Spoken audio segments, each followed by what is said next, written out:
Hello everyone, আমি মামুন চীনের ইয়াংজু থেকে। তো আজকে আমি একটা সুন্দর জায়গায় ঘুরতে এসেছি।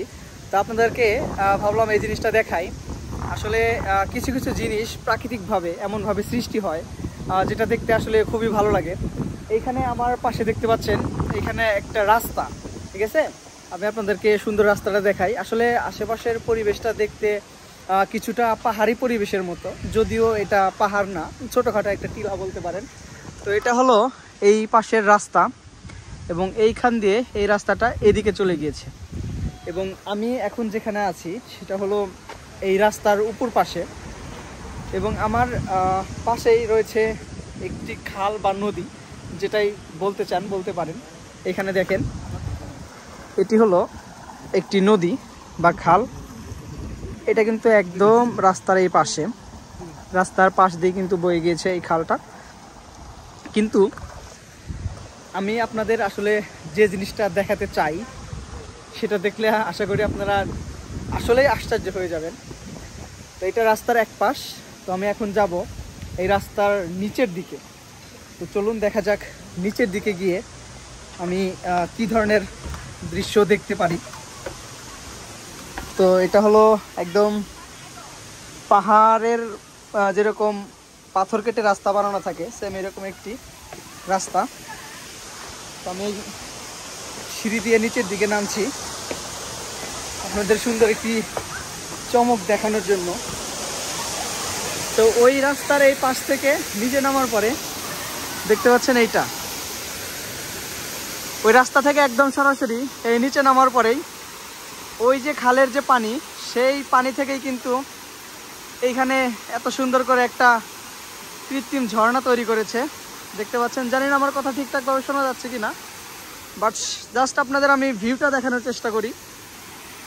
রাস্তার উপর থেকে এইখানে একদম ডিরেক্ট নেমে এসেছে এই ঝর্ণাটি, এবং এর পাশের যে দৃশ্যটা খুবই মনোমুগ্ধকর, একদম সুন্দর পানির শব্দে চারপাশ মুখরিত। এবং এই ঝর্ণার পানি গিয়ে মিশেছে সামনের ওই আরো একটি নদীতে।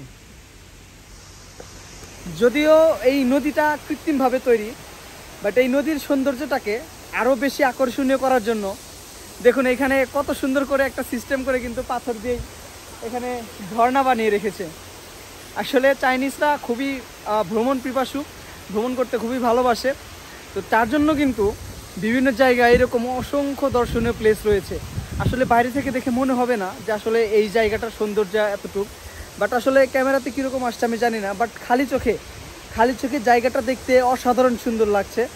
আর এইখানে যে একদম ন্যাচারাল পানির সাউন্ড, ওয়াও, জাস্ট অসাধারণ। তো আমি আপনাদের আরও একটু ভালোভাবে দেখাই। দেখুন এই পাশে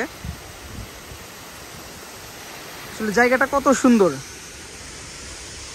এখানে চাইনিজ পুরাতন স্ট্রাকচার অনুসারে একটি সুন্দর ছাউনির মতো বানানো রয়েছে, এবং এর পাশ ঘিরেই এ পাশে রয়েছে সেই ঝর্ণা। দেখুন একদম ন্যাচারাল পানির সাউন্ড, উপর থেকে পানিগুলো পড়ছে নিচে বেয়ে বেয়ে, এবং এই পানিগুলো এইখানে একদম নদীর মতো বয়ে চলে যাচ্ছে এবং মিশছে গিয়ে সামনের আর একটি নদীতে।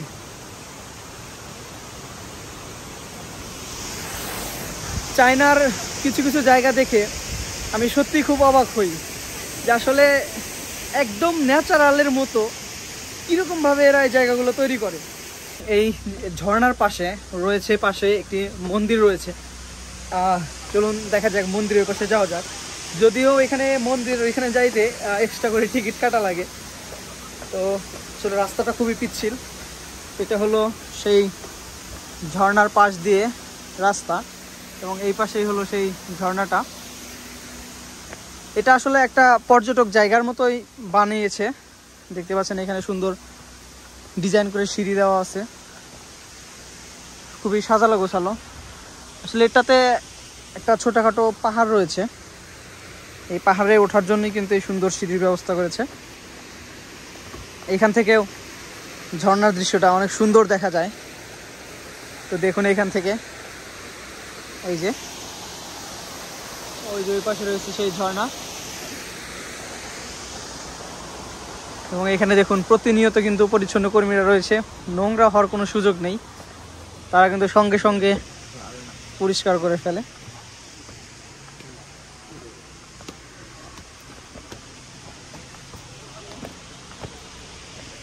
এই রাস্তা দিয়ে উপরের দিকে উঠলেই সামনে একটা মন্দির। মূলত এখানে দর্শনীয় স্থানটা হলো সেই মন্দিরটাই। এই মন্দিরে দেখার জন্য এবং মন্দিরে প্রার্থনা করার জন্যই কিন্তু চাইনিজরা এখানে প্রচুর পরিমাণ ভিড় করে। এবং সামনের যে রাস্তা, এই রাস্তাতেও প্রচুর পরিমাণে জ্যাম শুধুমাত্র এই মন্দিরের জন্য।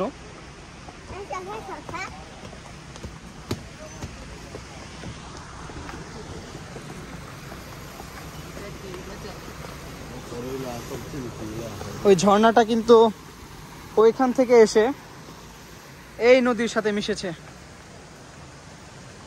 এবং এরপর থেকে সামনে যতই যাওয়া যাবে শুধু সমতলভাবে নদীটা বয়ে গেছে। এবং এইখানে যেহেতু নদীটার একটি উঁচু নিচু জায়গা রয়েছে, যার জন্য কিন্তু এইখানে সৃষ্টি হয়েছে এই ঝর্ণাটার।